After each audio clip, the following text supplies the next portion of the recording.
अस्सलाम वालेकुम दोस्तों, एक और वीडियो में I welcome all of you. दोस्तों वीडियो में आपसे बात करूंगा मैं DU के MA पॉलिटिकल साइंस के बारे में। बताऊंगा आपको इस कोर्स की सारी अहम डिटेल जो कि आपको चाहिए होती हैं एडमिशन से पहले, ताकि आपके सारे डाउट्स हो जाएं क्लियर, आपका माइंड एकदम शांत हो जाए और आप बढ़िया तैयारी करें उसकी और टेस्ट पास करके DU में पहुंच जाएं MA में। तो देखिए ध्यान रहे, आसान DU में एडमिशन बिल्कुल भी नहीं होता है। इंडिया की टॉप मोस्ट यूनिवर्सिटी है, बहुत ज़्यादा मेहनत आपको करनी पड़ेगी। सब्सक्राइब दोस्तों नहीं किया तो वेट ना करें, प्लीज़ कर लें। बहुत सारे कोर्सेज की वीडियो आपको मैं बना के दूंगा जो कि आपकी नॉलेज को बहुत ज़्यादा बढ़ाने वाली हैं।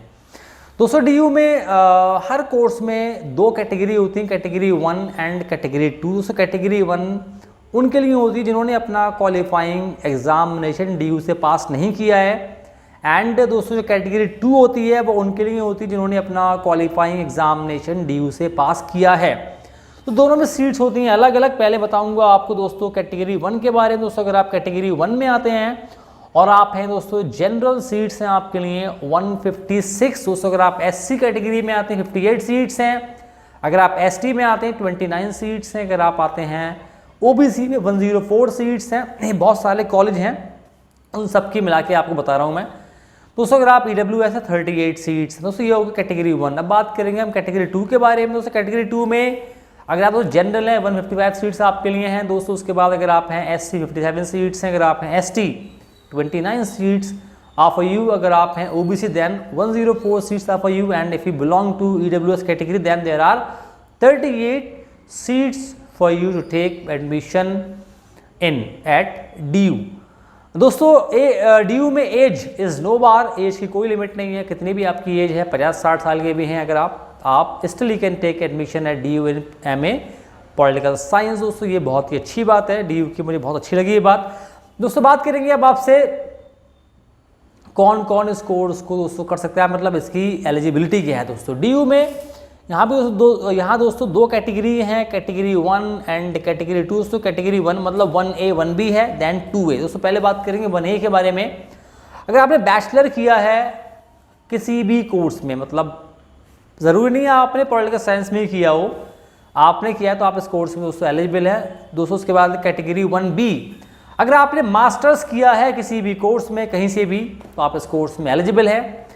दोस्तों अगर आप 2A, अगर आपने DU से किया है BA ऑनर्स पॉलिटिकल साइंस तो आप इस कोर्स में दोस्तों टोटली एलिजिबल है। Percentage of marks OBC EWS general 50%। अगर आप बिलोंग करते हैं SC ST कैटेगरी से देन 45% मार्क्स आर रिक्वायर्ड। दोस्तों बात करेंगे अब आपसे रिजर्वेशन के बारे में। दोस्तों इसमें जो नॉर्मल रिजर्वेशन है आपका OBC में 27% है, SC 15%, ST 7.5%, EWS 10%।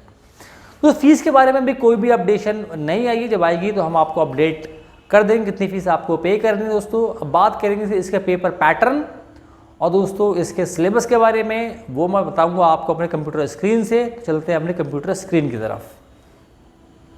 दोस्तों बात करेंगे अब इसके सिलेबस की। अगर आपको MA पॉलिटिकल साइंस दोस्तों करना है DU से करना है दोस्तों, तो सिलेबस CUT पास करना पड़ेगा आपको। दोस्तों सिलेबस दिखाया था आपको क्या है, पेपर पैटर्न में दोस्तों बताऊंगा आपको। दोस्तों यहाँ पर आपके एक पेपर के दो पार्ट हैं, part A part B। Part A में 25 सवाल होंगे जो कि आपके language comprehension, verbal ability, GK, mathematical, quant के बेस पे होंगे दोस्तों। उसके बाद पार्ट B होगा, यहाँ पर आपको 75 सवाल मिलने वाले हैं जो कि आपका सब्जेक्ट स्पेसिफिक नॉलेज से, जो कि आपकी पॉलिटिकल साइंस। दोस्तों अब है दोस्तों क्या क्या पढ़ना पड़ेगा। पहला है आपका वेस्टर्न पॉलिटिकल फिलॉसफी में पढ़ना है आपको Plato, Aristotle, Machiavelli, Hobbes, Locke, Rousseau, JS Mill, Karl Marx, John Rawls. उसके बाद पढ़ना है आपको मॉडर्न इंडियन पॉलिटिकल थॉट, इसमें राजा राम मोहन रॉय हैं, गांधी हैं, अम्बेडकर, सावरकर, कौटिल्य। दोस्तों पॉलिटिकल थ्योरी पढ़नी है आपको, concept of liberty, equality, justice, sovereignty.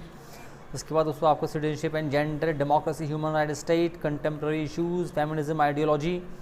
दोस्तों उसका पढ़ना है आपको इंटरनेशनल, आपका relation, realism, liberalism, cold war politics, NAM, SAARC, UNO, ASEAN, EU, India's foreign policy, China, Pakistan, USA। दोस्तों Indian government and politics, preamble क्या क्या दोस्तों है, constitution provision, parliament, cabinet, PM, पैसे एंड फंडामेंटल राइट्स, आपकी ड्यूटीज़ है, आपकी DPS है, amendment, governance, state government, federalism, political parties, election, local government, इसे दोस्तों पढ़ना है आपको। उसके बाद दोस्तों कंपैरेटिव गवर्नमेंट एंड पॉलिटिक्स, आपको पढ़ना है political culture, political parties, electoral system, approaches, models, types of regimes. दोस्तों उसके बाद पढ़ना है public policy in India, models, process, types. उसके बाद जनरल इश्यूज़ पढ़ना है आपको, ग्लोबल जस्टिस है, नेशनलिज्म है, क्लाइमेट चेंज है। दोस्तों ये सारा पढ़ना है आपको एमए के लिए। अगर आपको एमए क्वालिफाई करना है डीयू में सीयूईटी का आपको एग्ज़ाम देना पड़ेगा नेक्स्ट ईयर, इस साल का तो हो चुका है। दोस्तों ये था आपके लिए सिलेबस सीयूईटी का, डीयू की मैंने सारी इन्फॉर्मेशन आपको दे दी है एमए पॉलिटिकल साइंस की। मिलूंगा आपसे अगली वीडियो में। खुदा हाफिज़।